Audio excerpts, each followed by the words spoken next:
Hi everyone, I believe we are live now. Okay, my name is Renato Berrino from the Open Data Charter, and I want to welcome all of you to Codes for All 2023 Summit. This year holds a special place in the civic tech community's heart as Code for All commemorates its 10th anniversary, culminating in its fourth annual online summit. Whether you are a familiar first face or a first-time participant, you should know that the 2023 summit is more than just an event. It's a global convergence that the Code for All's core team, along with their 31 member organizations, curates each year to foster unity within the global civic tech community. To celebrate their 10th anniversary, the network is kicking off a crowdfunding campaign and turning to their amazing community with a heartfelt ask. Through the duration of the summit, you will have the chance to chip in an amount that feels just right for you. Your support is absolutely crucial in keeping the unity and empowerment of both the Code for All network and the Code for All Summit alive. So you're going to be able to find the links in the YouTube chat. And I would like to share just a few items before we get started. During the session today, we will start by hearing from each of our speakers. Following this, the room will open up for questions from the audience at the end. So feel free to leave the questions you have in the chat, and we are going to try to address them at the end of the conversation. Mhm. So yes, please type them into the chat window on YouTube live streaming, and we are going to address them. And also, just a reminder that a recorded version of this webinar will be available at codeforall.org and on the YouTube channel for future watching. I would like to do just a quick introduction on our organization. I'm a research manager at the Open Data Charter. The Open Data Charter is a collaboration between over 170 governments and organizations working up to open up data based on a shared set of principles. We promote policies and practices that enable governments and CSOs to collect, share, and use well-governed data to respond effectively and accountably to the following focus areas: anti-corruption, climate action, and pay equity. And nowadays, through the research area that is quite new, we are also expanding our core themes to digital rights and AI. So great. Now let's get into the session. The session you have joined today is called Analyzing AI in Development Challenges, and it's about discussing the data and regulatory needs for solving development challenges with artificial intelligence in the global south. Um, we know that artificial intelligence methods are increasingly being explored to support analysis and decision making in development challenges, and we propose to discuss observations of the application of AI in development challenges, resulting needs for investment in open data and national data infrastructures, and regulatory frameworks and policy environments in the global south. We will share different perspectives from a diversity of civil society organizations, from responsible AI to data needs, which will make the session useful for different audiences. We also seek to share practical examples and tools which can serve as lessons and to be replicable. So I'm going to introduce the speakers that are joining us today. We have here Nicholas Grossman. He's a sociologist and data journalist specializing in research and open data. He's the Deputy Project Director at the Global Index on Responsible AI. Previously, he was the Data and Research Lead for the Global Data Barometer and led the Open Data and Data Journalism strategy of Properati, a private sector platform using open data in Latin America. We also have with us Gloria Guerrero. She works in ILDA. She works at the intersection of democracy, technology, and human rights. In the last 10 years, she has designed and implemented digital transformation and open data strategies for local and national governments, co-developed civic technologies initiatives, and managed multi-actor alliances to support democratic innovation. Before joining ILDA as an executive director, she worked in Latin America coordinating Pulsante, a regional fund and mechanism to expand civic space and increase inclusion and representation of traditionally excluded voices and communities. And we have Shamila Venturini with us, who is a co-executive director of Derechos Digitales. She previously served as a regional coordinator of the organization. Her work has been related to the impacts of technology on freedom of expression, privacy, and data protection, especially in its interaction with the exercise of other fundamental rights. She's a journalist from the University of Sao Paulo and holds a master's degree in social sciences with a focus on education from Flaxo, Argentina. And she's the author of the books Term of Service and Human Rights, an analysis of online platform contracts, and Recursos Educacionais Abiertos no Brasil, and member of the Latin American Network of Studies on Surveillance, Technology, and Society. So I want to thank you, the three of you, so much for being with us today.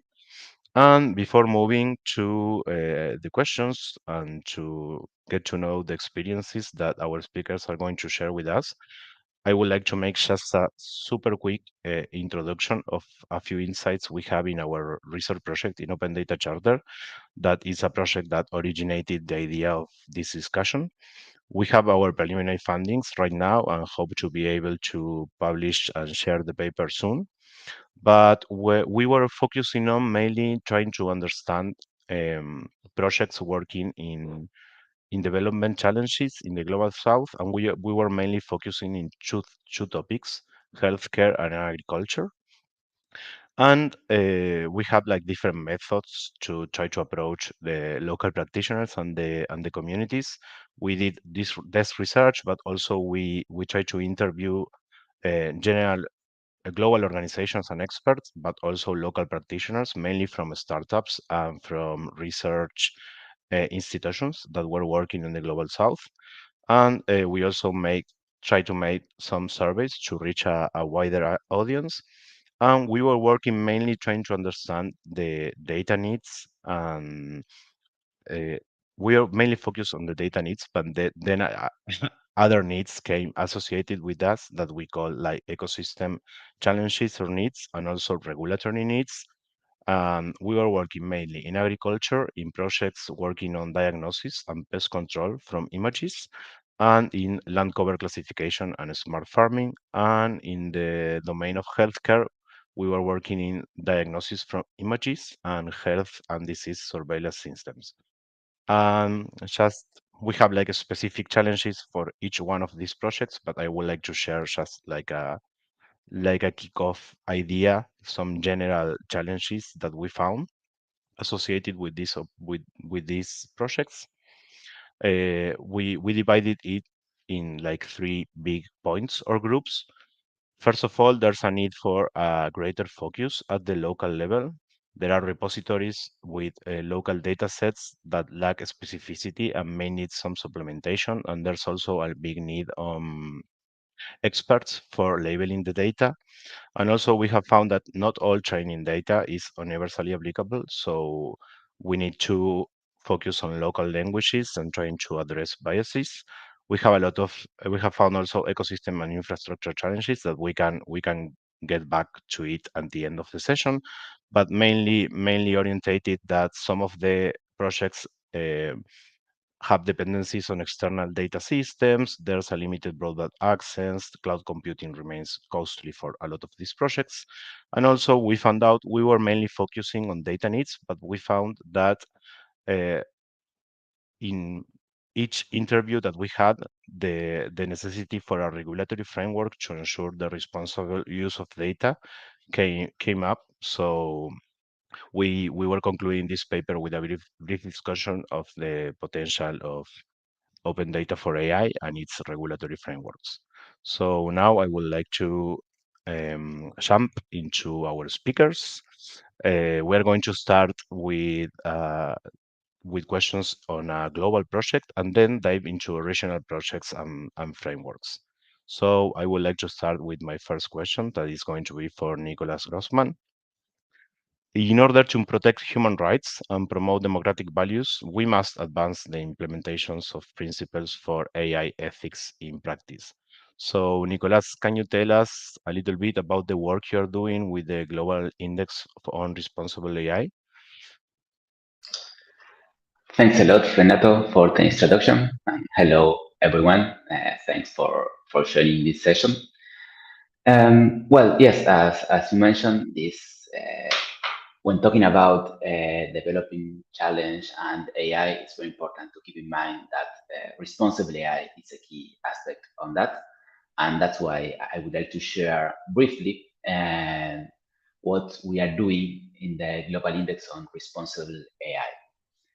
To introduce the project, it's a project led by Research ICT Africa, which is a think tank with a lot of experience in the digital sphere and human rights, which is based in South Africa. And this project is supported by the D4D network and for the AI for Development Africa project. And it's mainly founded by IDRC and Global Affairs Canada. So the main objective of the project itself is to have a research approach to some globally relevant questions, which are that do the conditions exist to support and promote responsible AI at the country level? And we also need to ask, what does progress look like and can we track it over time? These were the starting questions for the project. And from those questions, we established four key objectives of the project, which the first two is what we are doing now. First is to establish a systematized human rights-based benchmark for responsible AI. And once that benchmark is established, to assess country conditions to support and promote responsible AI. We are now just about to do that in more than 130 countries. And the idea with this huge data collection is to provide evidence to decision makers around the world to advance the responsible use of AI and promote digital inclusion. And the idea, the final objective of this is to realize the responsible AI principles through implementation, evaluation, and accountability. So how are we how are we moving forward with this project? To do the research side of this project, we are building a global research network, which is composed by um, what we call the regional hubs, which are very relevant regional institutions with a lot of experience working with AI, human rights, and development issues. And each of these regional hubs is going to coordinate the work of the country level researchers. So we in the central team, we have developed the methodology, we have validated and consulted with a lot of stakeholders, and we are building this huge network to have reached to 120, 130 countries. We are finishing that list today. One of the key roles of these regional hubs before going to field and collect the data was to validate locally the indicators and the data that we are collecting, because we know that while AI is a global challenge, it has local particularities, as Renato was mentioning before, which are the challenges that local projects face when deploying AI systems, which are the local requirements from a technical point of view, but also when we talk about the ethical aspect or an aspect concerning of responsible AI, we also have to take in mind that the local details and realities have to match the global movement. So that's why these regional routes are very important for the project.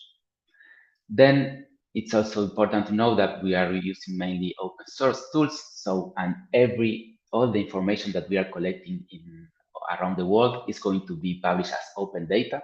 So everybody is going to have access to this information, to validate it, to reuse it for their will.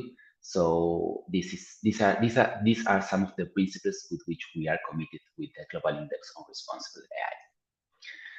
As I was mentioning before, we had a participative approach when building the methodology. We did several events to present the methods, to receive feedback on how we are building this index. We had more than 400 participants in different continents. And also we built a steering committee, which is built from with representative of different organizations working with responsible AI, so they can oversee and provide feedback on how the project is moving forward. We also have a expert advisory committee, which is composed by very relevant personalities, people working in different levels of responsible AI, which validate our approach of assessing and measuring responsible AI. So, and also wanted to share with you some of the partners of the project. As you may see, some of them are these regional organizations in charge of the data collection, and others are more global international organizations that are supporting this initiative to ensure we have this global reach with local relevance. Well, just in a few minutes, something that I wanted to share with you is how's the main structure of the Global Index on Responsible AI, because as you know, it's not easy to establish a benchmark to measure how countries are doing regarding responsible AI. So what we did is to break down the concept of responsible AI into pillars and dimensions. The main pillars of the primary data collection are the regulatory frameworks, as Renato was mentioning before, as one of the needs for deploying AI. Then, but you know, sometimes some countries or institutions might have frameworks in place. However, that doesn't mean that they are applying them. That doesn't mean that actors in field are deploying AI or adding value to the responsible AI ecosystem. So that's why we are also collecting information on what government are doing to ensure the, the deployment of responsible AI, and also which role are playing non-state actors like private companies, academia, etc., regarding responsible AI. So these are the three main pillars and type of evidence that we are collecting. And we have split the concept of responsible AI into three main dimensions: responsible, which is human rights and AI, responsible AI governance, and responsible AI capacities. We are kind of short of time, but then I can share this presentation with you. I wanted to show you that inside this dimension, we have what we call the thematic areas. So inside each of these thematic areas, we're going to measure the three pillars. For example, in gender equality, where we are measuring if there is some regulatory framework in place in that country that address gender equality and artificial intelligence. We are also tracking what's the government doing. If there is a framework, what's the government doing to implement that framework? And if there is not a framework, which are the actions? Perhaps some countries do not have framework, but the government is still very active in that area, and the framework is not yet established. And also we are tracking if there are civil society organizations, private companies, or universities working towards AI and gender equality. And we are going to do that for the 29 thematic areas. One of the thematic areas, very in line with what Renato was mentioning, is data protection and privacy and AI. So we are going to track how the governments and different actors at the country level are working toward a fair deployment of AI, taking into account data protection and privacy. This replicated in 29 thematic areas. As I mentioned, these thematic areas were validated with a lot of stakeholders around the world to ensure the local relevance and the global usefulness of this project. Well, first, the one last thing I wanted to mention is an update of the project. We have carried out a pilot of this methodology in 10 countries because we know this is responsible AI is an emerging field. There is not yet a global consensus of how it looks like. And this is the first time we are deploying it. So we, with our partners in different parts of the world, we have collected evidence and assessment in Jamaica, Palestine, Serbia, Georgia, India, Canada, Sri Lanka, and Costa Rica, a very representative set of countries. And we are finalizing, analyzing this data to have the last latest tweaks to the methodology and be ready to go to field work and to collect the information in mid-October and the beginning of November until early next year. So briefly, this is what the project is about. So I'm really happy to join this conversation. And there is our Twitter account. You can follow us and then go to our website. You can leave comments there and we can keep in touch. Thank you so much, Nicolas, for sharing this project with us and sharing a little bit of the stages, methodologies, and the current state of the initiative. I believe that measuring the evolution of commitments and progress on the implementation of responsible AI principles practice, it's a core priority of these times. Now that the topic it's like really in a strong position in the public agenda. So thank you so much for sharing your experience. Now we are going to jump to our second speaker, that is Gloria Guerrero. ILDA works to solve the complex problems in Latin America, promoting reflection on how data will serve the development of our societies. In recent years, we have seen the development of automatic automation technologies in the public sector and question how it might be implemented in Latin America.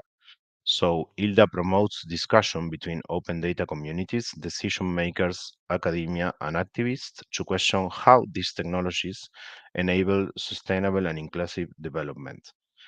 In this context, you develop the project Empatia and you're working on research and in different projects related to AI.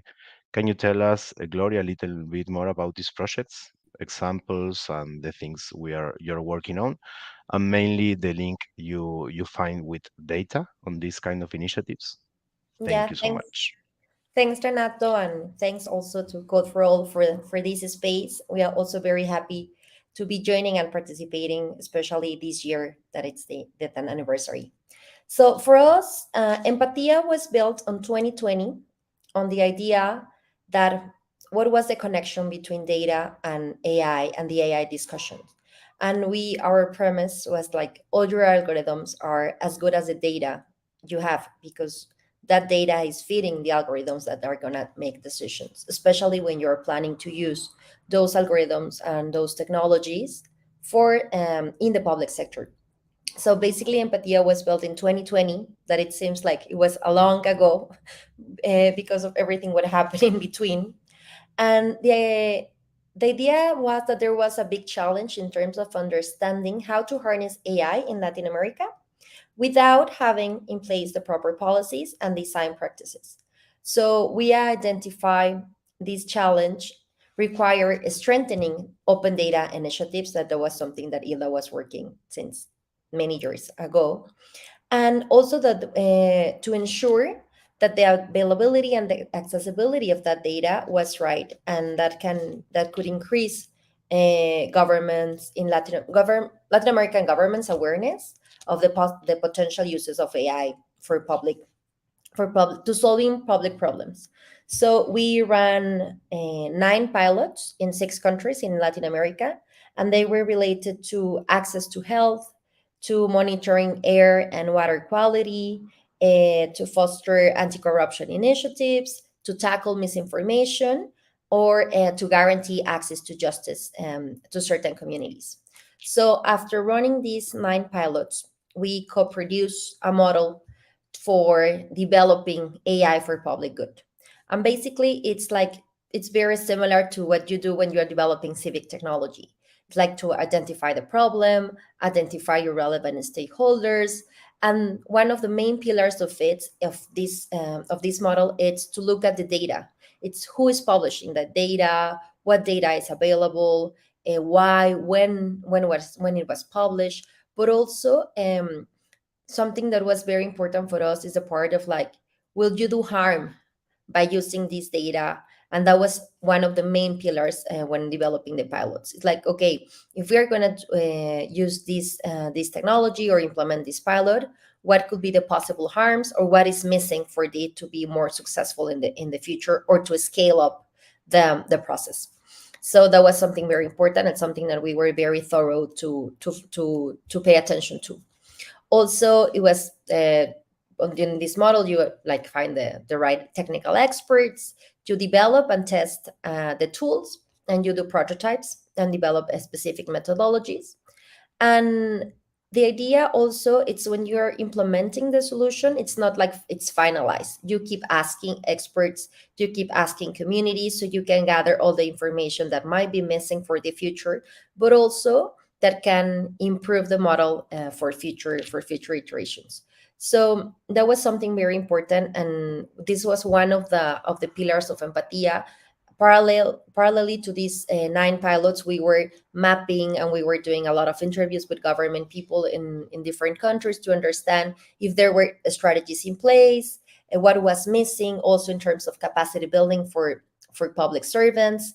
So we identified that there's a lot of room to grow, and that not all countries had ethical and legal standards in place, because remember, this was very early on. The pilots were implemented during 2020 to 2022. So the discussion was not at the same level that is right now, but also that really allows to see like what was like the starting point for the discussions that we are having right now after ChatGPT became so popular, and everyone is like seems to be talking about this, that it's like the hot topic in the agenda. So we also identify there is a big need to increase and to strengthen data governance mechanisms. There's a lot of room for improvement in terms of investing in education and what AI means for different sectors and for the general population, and also to have cross-cutting diversity and inclusion policies. That was something that it's very, very important. And empatia too, like the iteration of this program is going to focus more on those pillars, on those opportunities.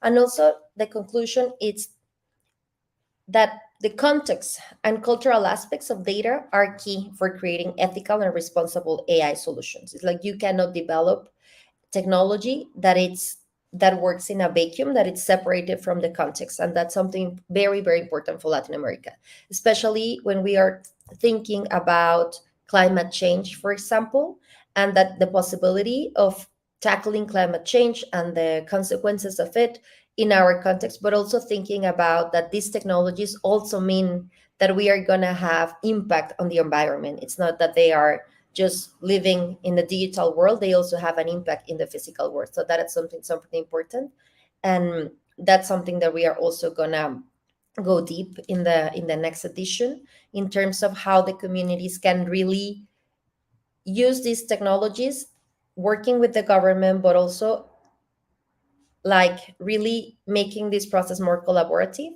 and thinking about like the consequences and the possibilities, not just for things like, for example, digital inclusion or digital access, but also in terms of what this means in the physical realm. So to conclude, and here are some of the conclusions, but to close my intervention here, I will say that in terms of working and thinking about AI for development, there's a big need to invest more in the region and to invest in capacity building, in terms to understand what is necessary, and also in terms of guaranteeing that these processes are not just part of like something temporary for some governments, so they can continue in the future. There's also need to make this like across different institutions, and building building stronger collaborations with public servants, and investing in capacity building in terms, but it's not just like a political agenda, but it's also agenda that it's very kind of deep, like something similar to what happened with the open data movement, in terms of developing the capacities inside the government to continue doing this, no matter what happens in terms of the political changes. Because also we identified that, yeah, there is fertile ground for these initiatives, there's a lot of possibilities, but also the political and environment context is not favorable in all the countries in the region. So it's something also to pay attention for the future. So thanks. Great. Thank you so much, Gloria. Thank you for sharing the work you're doing with Empatia and also the model for co-producing AI for public good. I think it's great and it's really practical. And your ideas for the way forward. It's great to know about the different projects that you are working with AI in the Global South, trying to tackle development challenges. And I think it's really important, mainly from your conclusion, the need to understand and highlight and work on literacy and to highlight the importance of data in these systems. So thank you so much. Now we are going to our third speaker, that is Shamila Venturini. She works in Derechos Digitales, and the main objective of Derechos Digitales is the development, defense, and promotion of human rights in the digital environment. So, Shamila, in this context, you are working in the AI agenda. So, can you share with us an overview of your current work, maybe trends in the region or specific projects you would like to share? We we are here for that. Thank you so much. Thank you, Renato. Thanks for the invitation. It is a great pleasure for me to join you today. As you said, Derechos Digitales is a Chilean-based nonprofit organization that is working at the intersection of digital technologies and human rights for almost 20 years right now in Latin America. And for the last period, we have been intensively analyzing the role of AI in our region in order to contribute with policymakers in the advance of initiatives that can foster its benefits for all and at the same time protect us from abuses. And I would like to start my presentation today mentioning that while analyzing the potential of AI, we have to keep in mind that, as any other technology, it cannot itself solve historical social problems or structural corruption, for instance. At the same time, we have also to acknowledge that the industry of AI, its applications, and even its users are distributed in a widely unequal manner in the world. Even the incipient AI industry in Latin America, as you were saying at the beginning, Renato, is still built from infrastructure that is widely controlled by international actors. And this include not only cloud services, but also training data sets that most of which, as we already know, were developed with little to no ethical considerations. And I believe this means three things I would like to highlight as we advance towards developing rules to regulate AI in Latin America. And I hope they dialogue with some of the concerns you all mentioned today. The first one is that those rules should be based in our existing obligations and norms regarding human rights in its broad spectrums. This includes economic, social, cultural, and even environmental rights, as Gloria was just mentioning right now, and making sure that no system, no automated system, will become a barrier for the exercise of such rights.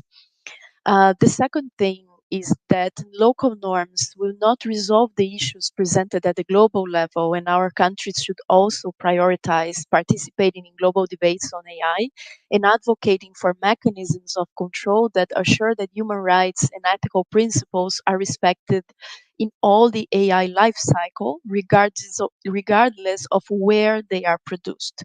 We cannot promote a Latin American AI industry built from databases with content that was extracted from the internet without consent from individuals, for instance, or deploy technologies that cannot assure they comply with human rights.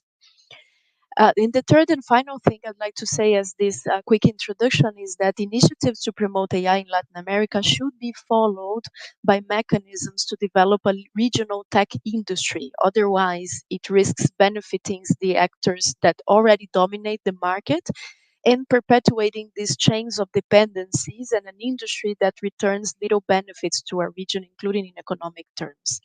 And with that, I would like to jump into sharing a bit of some insights and reflections regarding trends and challenges coming from the work we've done in Derechos Digitales since 2019. As Gloria said, it seems a long time ago for all that happened since then, but I believe the research that we've done bring interesting reflections for us to start or restart conversations regarding AI development, deployment, and regulation in Latin America. I will later share with you a link where you can find our work on the matter and several materials that were developed to assist decision making regarding the implementation of AI in the public sector. So first, I will start with some trends and challenges from the regulatory level. First thing I would like to say is that several countries in Latin America, as well as in other global south regions, have advanced in the adoption or drafting of AI strategies that aims to deal with the possibilities and risks of the use of such technologies. In most cases, those strategies didn't present metrics or concrete commitments with implementation, and they even lack the appropriate budget allocation. And in some cases, in some countries, I'm sorry, they became outdated or were even disregarded after changes in government. Although we observe right now a new trend into the adoption of AI legislation in several countries, most of them following the buzz around the EU AI Act that is being discussed at the European level, this still presents challenges regarding the definition of priorities that are contextualized to our realities. And I'll talk a bit more of that reality in a few minutes. So the risk we face right now when it comes to the development of legal frameworks is to either have very detailed legislation with little enforcement mechanisms, or to have generic legislation that authorize the most varied uses of AI with little safeguards and protections against abuse. And you all know that even the concept of AI is still being disputed in different contexts, including the regulatory context, and that's a very important discussion to take into account. So it's important to acknowledge global inequalities behind not only the AI design and development, but also within conversations regarding regulation. While most regulatory initiatives in Latin America include ethical consideration, they also respond to market pressures and commercial market pressures to guarantee legal environments that can foster commercial interest in this area. That's a key concern, but it cannot be the only driver into conversations regarding regulation.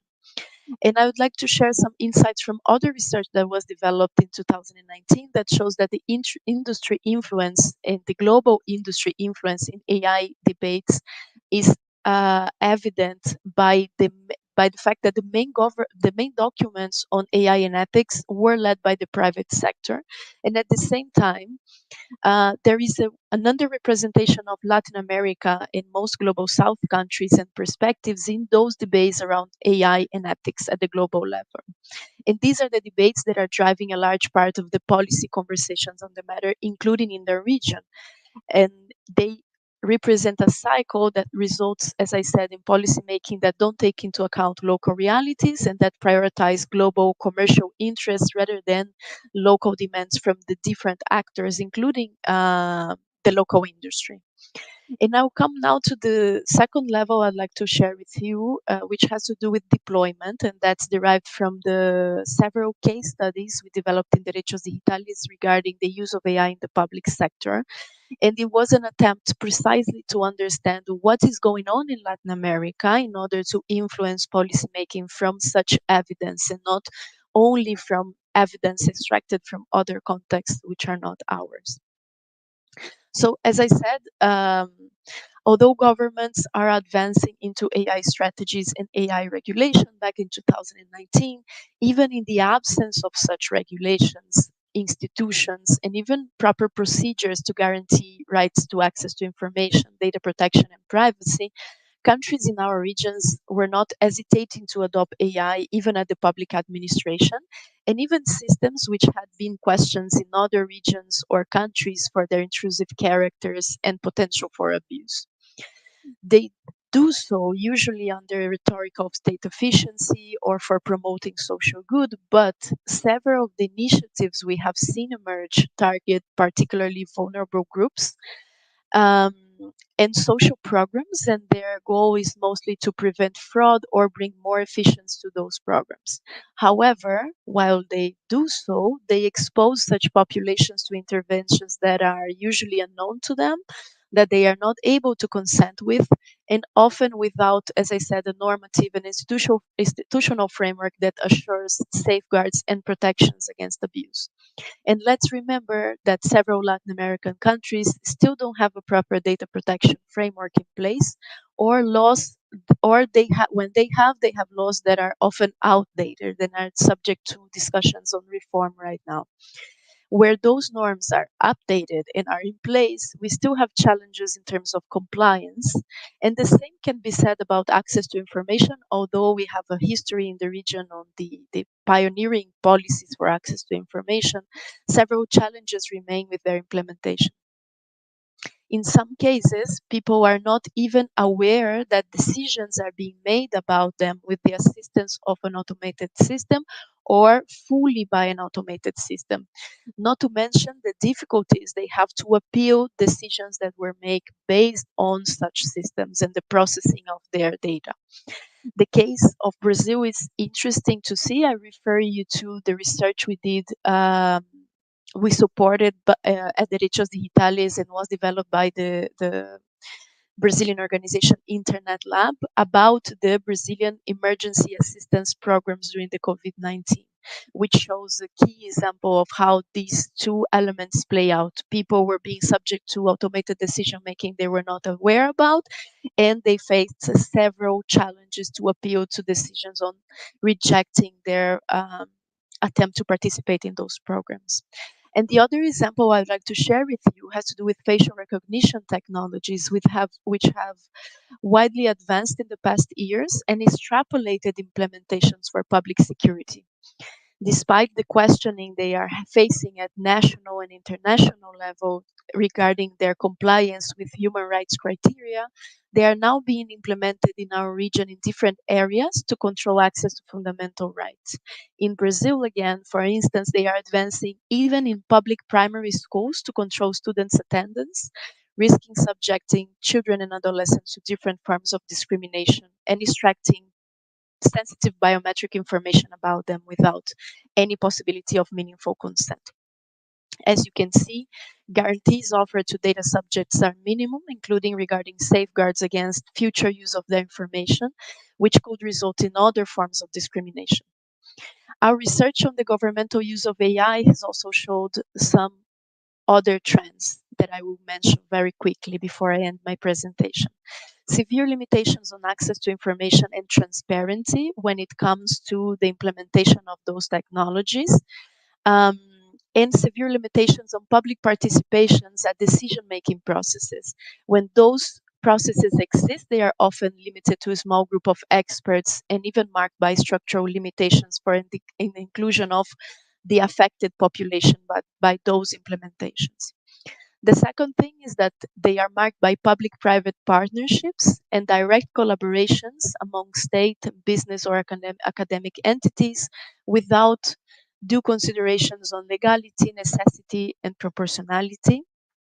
And related to that, a lack of, and that's the third point I'd like to share with you, impact assessments, periodic evaluations, and oversight mechanisms, as well as accountability after systems are adopted, and that prevents public oversight of their implementation, their effects, and even the trustworthiness of such systems.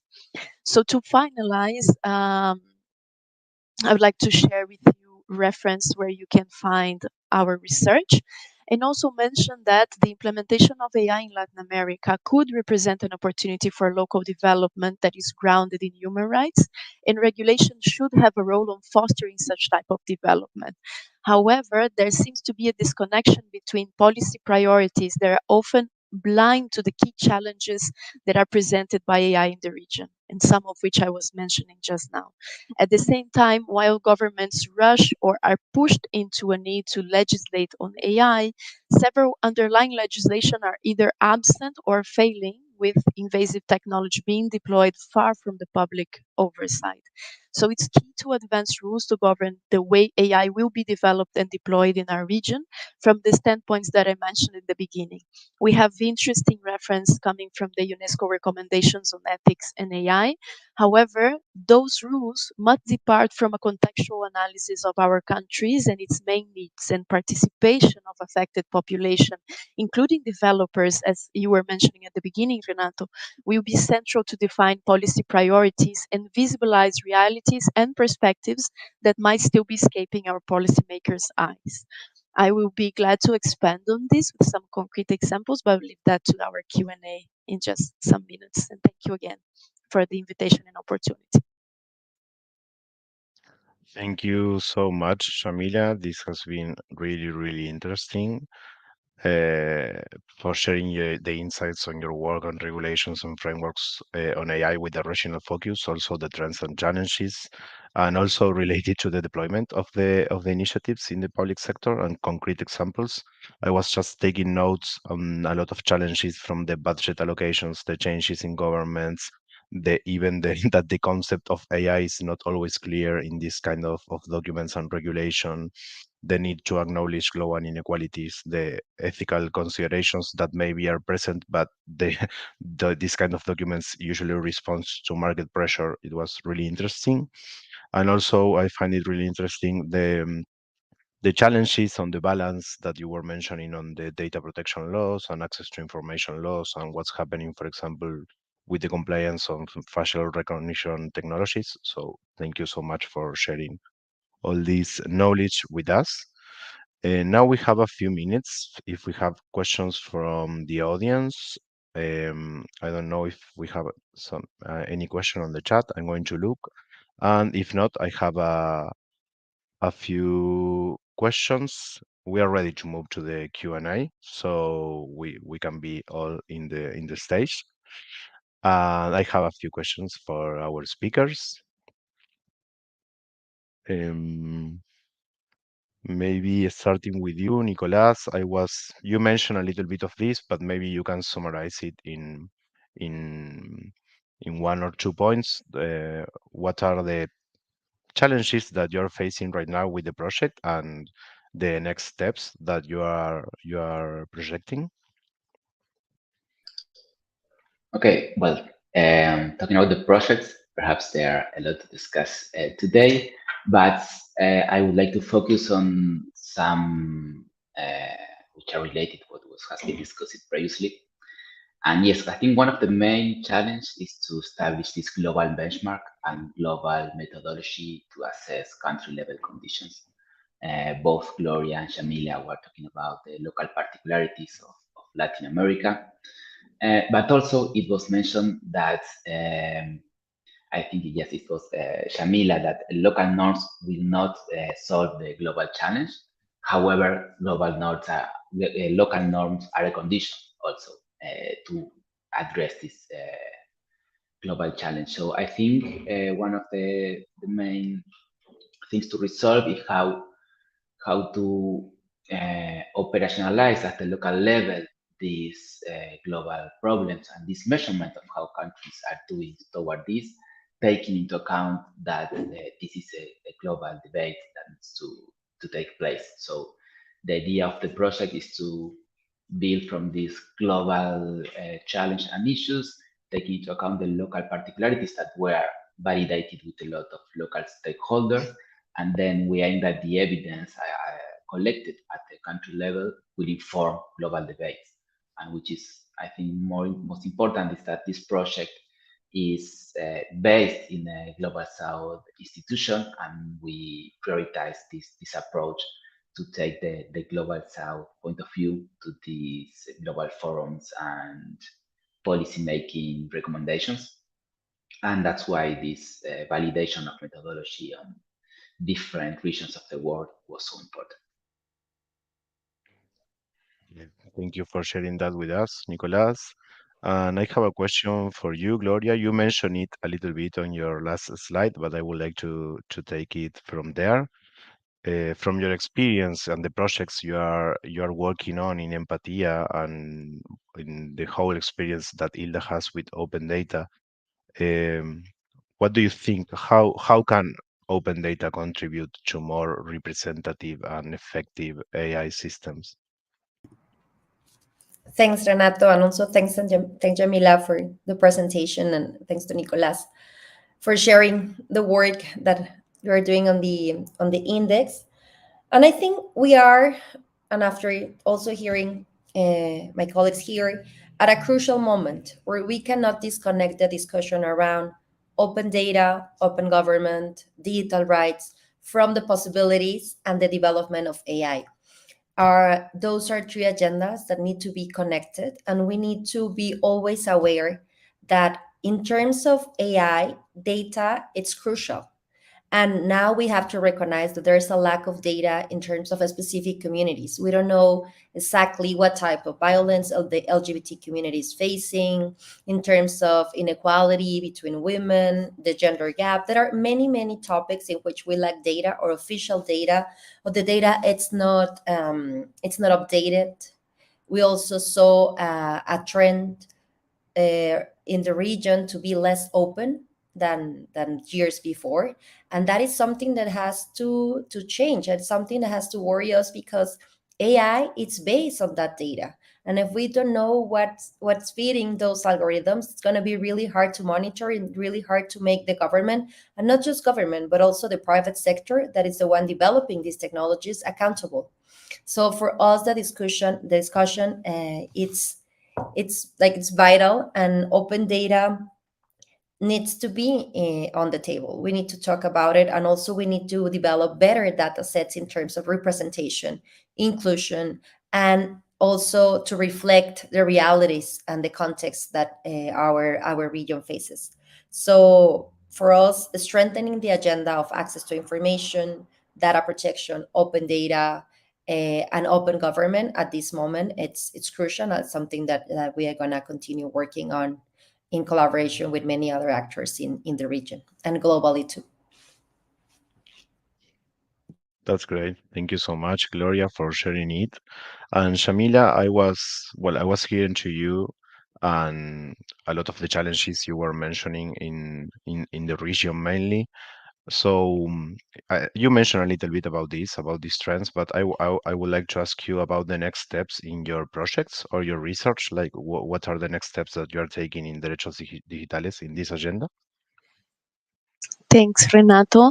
Um, right now, Derechos Digitales, we are in the process of continue to produce evidence about what are the practices in Latin America regarding the development, deployment, and regulation of AI. So we are developing research about what are the key innovative forms in which regulators are already dealing with AI in the region, because usually in these discussions in Latin America, and I'm sure in other global South regions that's the same situations, the local developments are pretty much invisibilized in international and global discussions, and that is reflected either at the development and deployment level, but also the regulatory level. It's not true to say that we don't have any legislation to address the impacts of AI in Latin America, because we do have.